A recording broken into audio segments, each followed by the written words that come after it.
buntag kaninyong tanan. Kalaygon ang Diyos, sa gyapon siya, kauban nato, amen? Sa taliwala nini mga gitawag og hulga sa atong kinabuhi, apilta sa hulga sa Ginoo, sa silot sa Ginoo sa kalibutan, bilang alang sa mga anak sa Ginoo, pahinumdum ni. Pahinumdum na ni, last na ni niya katong gingon ninyo giwali pagsugod nining gitawag og pandemic. Isulat man ni sa Bible na din gitawag ni pestilence. Warning ni sa mga tanan na kanila sa Ginoo, katong nagdala sa ngalan sa Ginoo nga din mga Kristohanon, mga nangalagad matag Domingo diya sa simbahan aron pagday paghimaya nga din ingon nga ang ilahang Dios nga mao nang Dios sa Israelites. Nga mao kana ang muluwas. Mo bitan na nagpadayon tanini. Ako moingon ninyo, wabot ra ang panahon ni Pix sa Ginoo kining tanan. Kaya ang Ezra, kato atong gisugdan pagbasa sa chapter 9, verse 8 and 9, nag-extend ang Ginoo ato sa ilaha. Giingon yun sa Ginoo sa diya, na-captive sila 70 years dito sa Babylon. Gi-extendan sila og kanang mercy. Little space of mercy. Grace or extended of mercy. Gi-extend lang sa ila, ha? Mabita ito nasabtan ako, kung gi-extend to sa Ginoo sa ila ang mercy, niya wala pa si Jesus Christ na tao, so therefore, wala na tayo labot ron.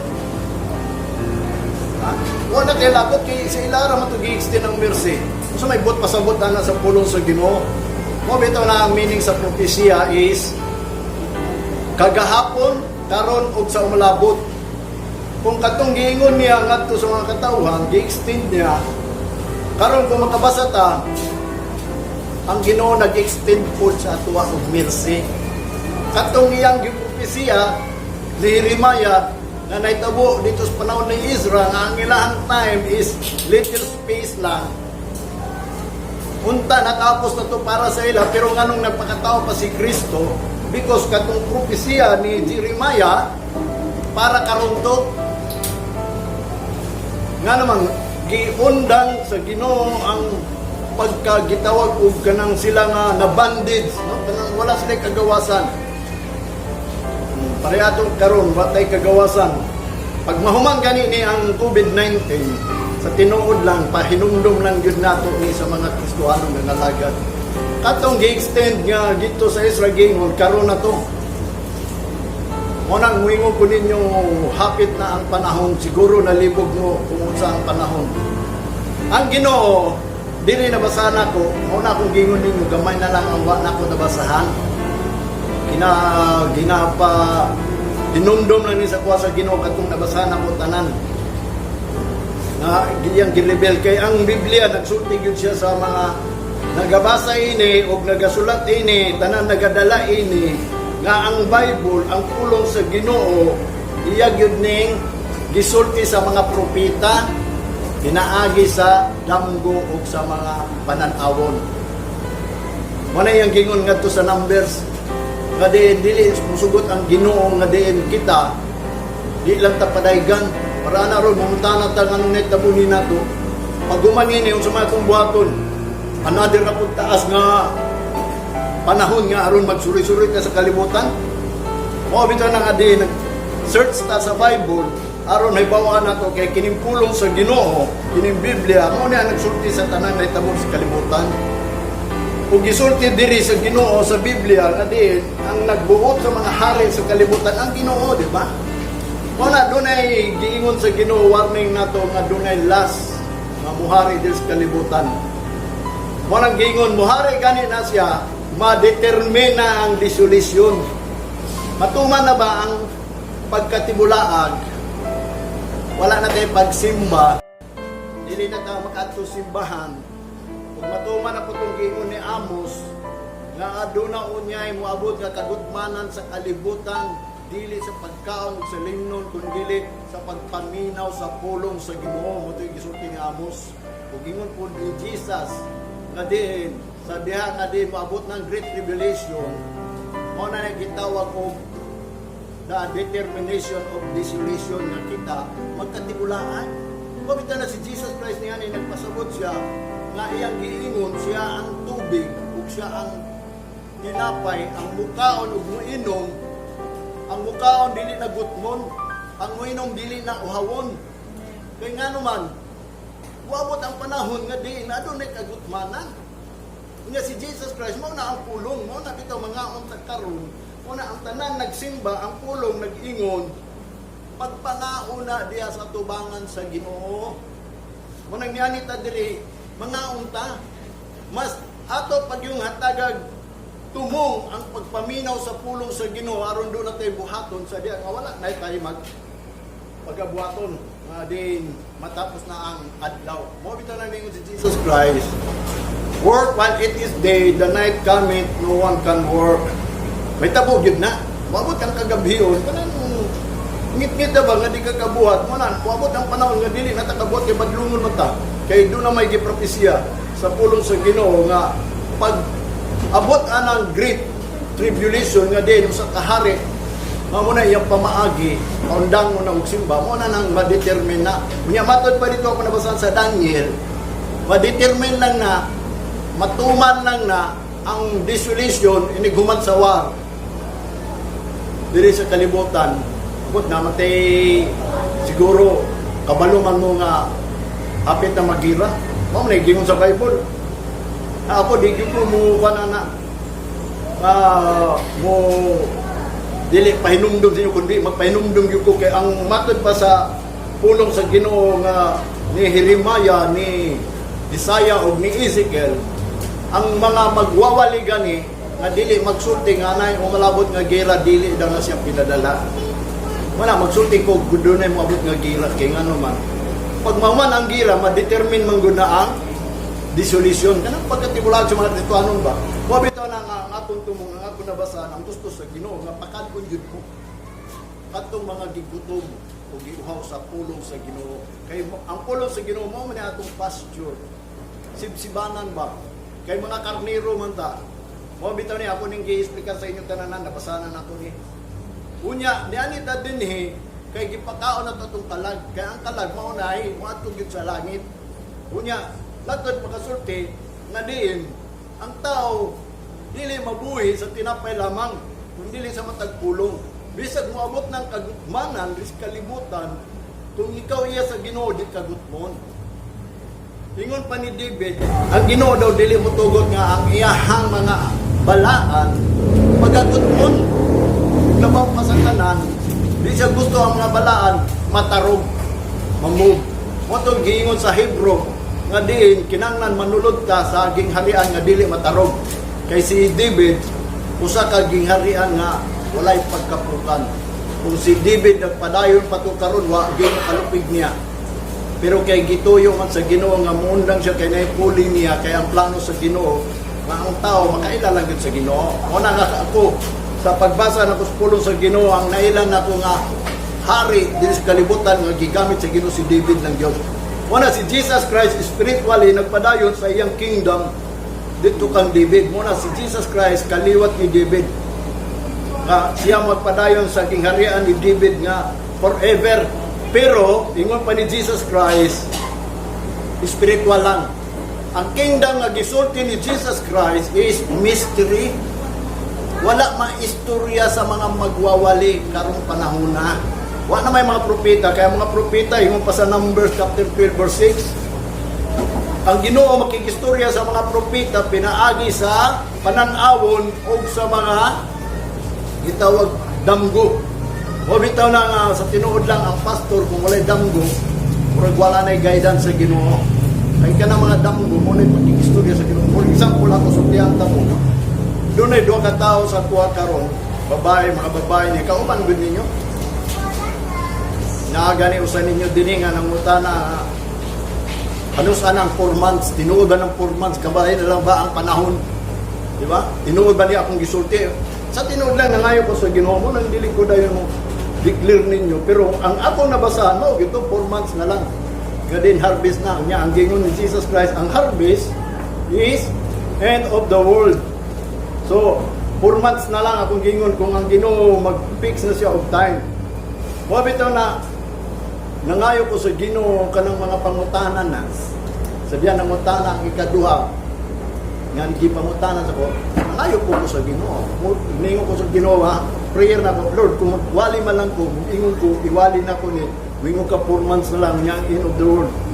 End of the world na harvest na. Muso pa mga ipasalig sa ilaha. Kung tinuod ba ni? Kung dili ni mo i-reveal.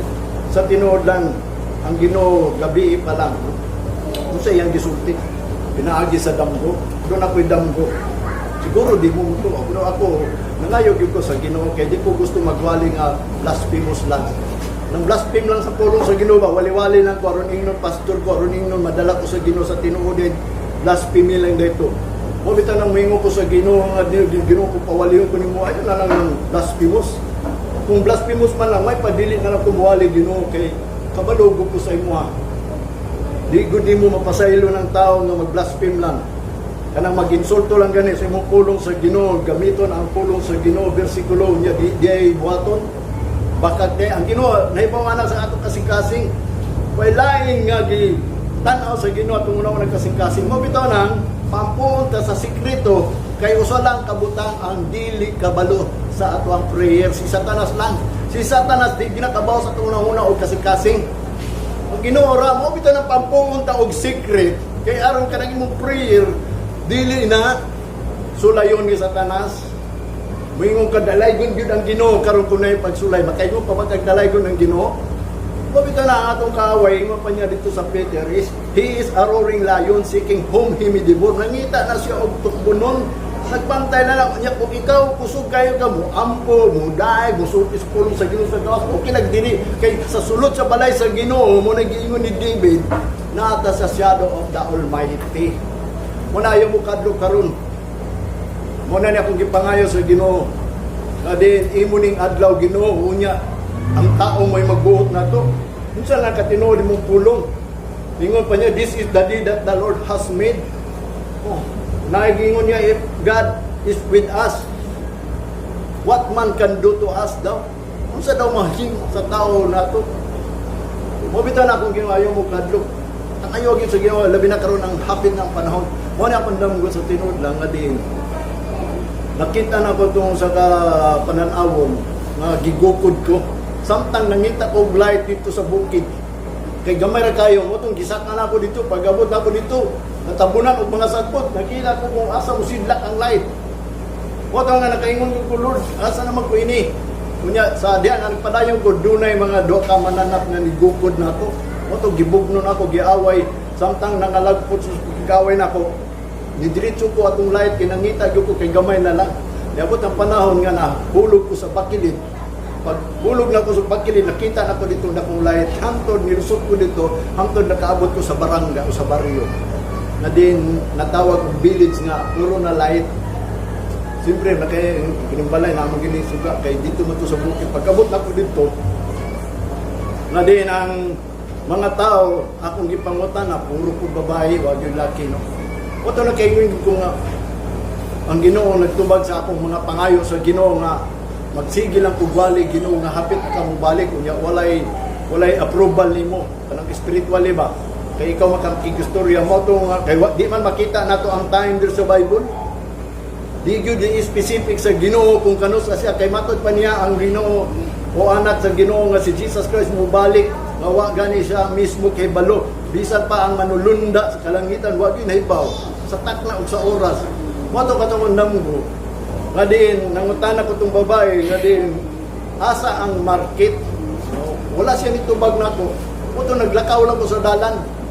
Yan, nakita na ko itong batanon nga babae, nangutana din ko, day, siguro sa kununa, wasa ka ba, primero, palingki akong gingon. Palingki, tiguang gingon na ko, asang palingki, wak nitubag. Pag-abot ko na, nangutana ko sa batanon, ningon ko nga, basigwa sila kabalo sa palingki. Market na lang, asa ang market? Ningon ang babae, tuwara diya sa unahan. Nasamtang nakaingon ko na sa unahan, nakita na po akong mga kaubanan nagsulod. Niya akong giing ng itong babae, day, layo pa ba ang market diri? Kung sa itubag niya? Piso lay pamasahe. Piso na lang. Nakay mo ko haduol na lang di ay. Matong ginal ko kung mga katawang kauban ako, nagsunod na ko, manakay na lang ta. Kaya nga naman, piso naman ay pamasahe, di ba? Karon ng pamasahe ron, mato na human nga nakahinumdum ko Ginoo mo din ako pautanan ni mo kung unsa gyud ang panahon. Nga diin doon na baka wala tanawa piso na lang. Siguro ang natawa ini, wabita na ang mga magwawali. Dili pwede nga dili i-reveal ang pulong sa Ginoo kay kini pulong sa Ginoo secret man gud ni. Mystery ni. Wala magisgot ta og usa ka mystery karon. Morning na isulat din nga akong sige kong basa kada buntag, nag-study ko. Wapa ko kasabot ini sa mga akong buhaton ini Ginoo hangtod nagpadayag nga ang kingdom sa Ginoo is mystery. Sabot pasabot. Nga din kata kong gisulti ninyo atong naging Domingo. Pangitao na nato. Dawato na to og musulod na ta sa asa sa kingdom kay katong kingdom ug katong miaging Domingo nga kung giingon ninyo nga ang provision sa Ginoo mao kana ang temple niya, ang temple kita o niya ang temple natukod na sa kingdom sa Ginoo. Sama atong panahon ni David.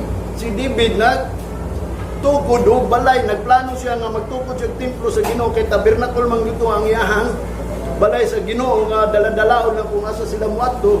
Mo na nakuno si David nga tukuran niya og balay pero giingan siya sa Ginoo, pinaagi sa usa ka pari niya nga gipadamgo. Nga giingan siya nga kanang imong hari ingna na siya. Nya tukuran ko niya balay. Matoy nungdan nga din naplano siya motukod niya gipadamgo pag-usap at katong pari giingan siya nga ayaw siya patukura kay iyang kamot na puno sa dugo. Kay man ubwar na siya. Moto nga din si Solomon niyang anak, gitawag og man of race, mahulay kay wa na may makigubat nila. Muna nga natukod ang simbahan. Kung atong sabton nga kanang simbahan pahulayan na. Napahulayan nato naman kung ani mo sa simbahan sa tinuod lang. Mo na itong pahulay des tumangon sa Ginoo. Wat tagay niya pahulay aron magsuroy-suroy lang. Wat tagay sa kalibutan og holiday sa gobyerno, kung kanang gobyerno nag-decree o kanang holiday, Sunday na to, Ginoo ang nagbuot na. Wala daw, ingon pa sa pulong sa Ginoo akong nabasan ha. Wala'y nabutang nga mga pulong unang-huna sa unang-huna, kundi ang Ginoo nagbutang anak. Ang Ginoo na, pahunang-huna nimo, o bito na nga, pangayuag yun sa Ginoo nga din, ang Ginoo gay mao'y magplano nimo. Diba atong gibasa itong naging Domingo, ang Ginoo makapatay, makabuhi, makapapobre, makapadato. Kaya nga naman, ang kalibutan iya, bisan ang naghari, dili iya. Una nga siya, nagplano nga aduna gilas hari dili sa kalibutan, nga gitubutan sa Ginoo, nga muhari siya o iyang girahon ng mga balaan. Ang mga balaan, gingon niya sa Bible, mga Kristohanon, kaya sa Ginoo. Muna ako pahinumdum ninyo karon.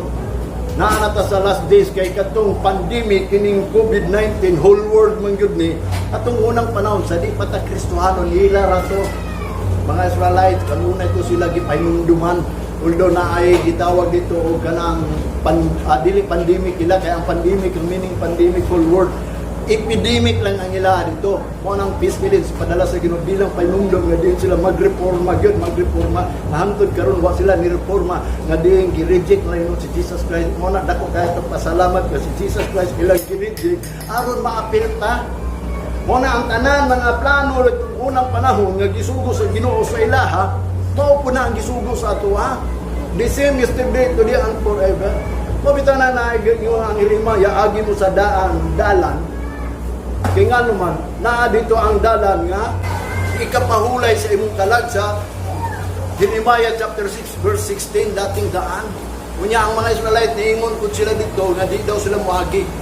So, dili ta manundong nga di ta muagi. Kaya kung kita mo ito, gi-reconcile ta sa Ginoo, kung ikaw mo ito, giluwas ka sa Ginoo, ginagi sa dugo niya, muna katong pulong nga gisugo sa ilaha, mo ito ato ang sundon. Kaya mo ni ang guidance. Mao kaning pulong sa Ginoo kining Biblia nagsulat sa tanang panghitabo gikan pa kang Adan ug kang iba hangtod matapos ang kalibutan gisulat na din diri.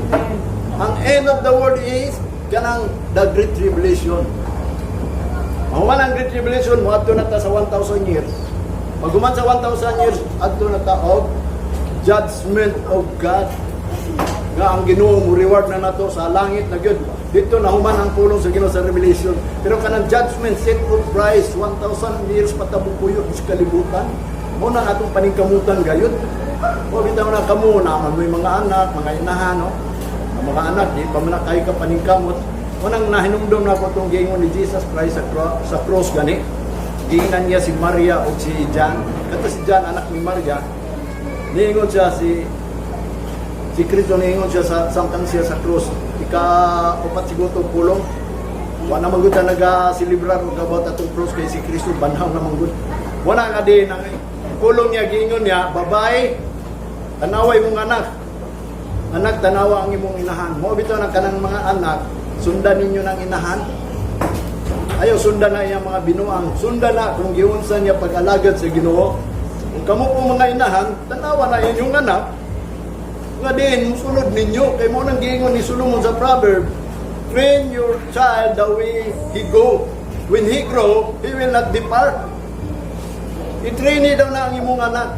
Kung siya mutubo, kanang muadto mulakaw asa siya mulakaw kanang imong paglakaw asa kaniya to sumbang ka naglakaw kan Domingo suti ko na imong anak aron kung mutubo siya kanang imuhang mga gipantudlo niya dili na siya mubiya dili na mubiya Robert atong daghang kayo Kristohano mga kauban na mga young people na dumuna ilang mga inahan wala nila tudlungi ilang mga nagipsagdan lang nila dito sa mga magtutudlo sa uban which is punta ang pulong sa Ginoo na may division sa pagtudlo sa mga bata kundi ang inahan yun mo train kung unsa gani buhaton sa inahan mao kun buhaton sa mga anak kung ang inahan musukol sa ilahang mga bana ilang mama musukol sa ilang mga papa pagka minyo po na ng anak musukol po na sila kamo may nakita di ba mo na nga bisay ngunana na ipakita nato ang gitudlo sa Ginoo nga kung giunsa nato pag-alagad sa Ginoo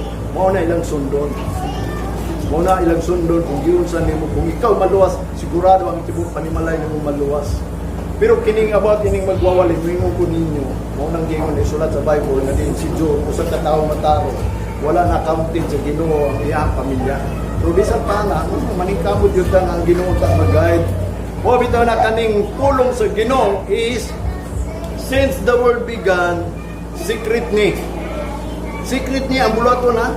Kung na nga mga tao, kini akong gibuhat lahi ni. Lahi ko ni akong gibuhat. O, bita ang mingon ko ninyo. May bawal na ako tinuod ng alagad sa Ginoo. Although, wak pa may fixed time. Nangayo kung pa ng fixed time yun. Kaya wak pa man ni-release ang gobyerno nga kita na atay freedom. Ganit, lang ganit person ang gitugod na sa itong mayor nga din makasimba. Muna, wabot gani ang fixed time, mawato ta sa fixed time. Muna akong gingon sa inyo karon.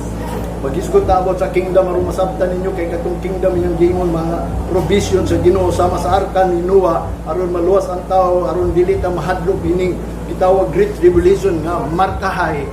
Manulog ka sa gingharian sa Dios. Ay bisan pa ang gingharian sa mga tao nga sa kalibutan niya pod gitukod sa Ginoo ang gingharian niya nga gipadala kang Jesus Christ. Manang gingon ang kingdom nga sa langit na nauna nga naanagin itawag ito mo nang gingon si John the Baptist repent and believe the kingdom of God pag ginulsol mo o tuhuin ninyo ng kingdom of God pero sa pagtuho na ito kay kana tinago mang yun na daan pa man gingon si Solomon sa Ecclesiastes na matod pa niya he make all things beautiful gihimo niya tanan butang matahoy matod pa niya, and he put in the heart of man eternity. Gibutang niya sa kasing-kasing sa tao na adunay eternity. Gipahinumdum yun na, muna nga mga tao nangalagad kay buwan kung sila mamatay, buwan ko daw sila sa eternal life. Muna nga, walain trabaho sa mga tao, buwan kong simbahan, bisag dili matinud-anon kay ang ilang pagtuo na eternity. Gibutang nga sa ilahan kasing-kasing. Pero usa tabot ang gingon dito ni Solomon na may ikatulo, pero wala nila o wa gibutang sa Ginoo nga ang mga bulaton sa Ginoo sa ilahan kasing-kasing. Gawas matod pa niya except the word of God wala gyud gipahibalo sa tao. O yang sao na to pagkibalo mao bitaw na nga ang mga tao ang mga magwawali ingon pa ni Solomon mag-search gyud na siya what is acceptable word dili na pwede nga magwali lang ta. Yung ano man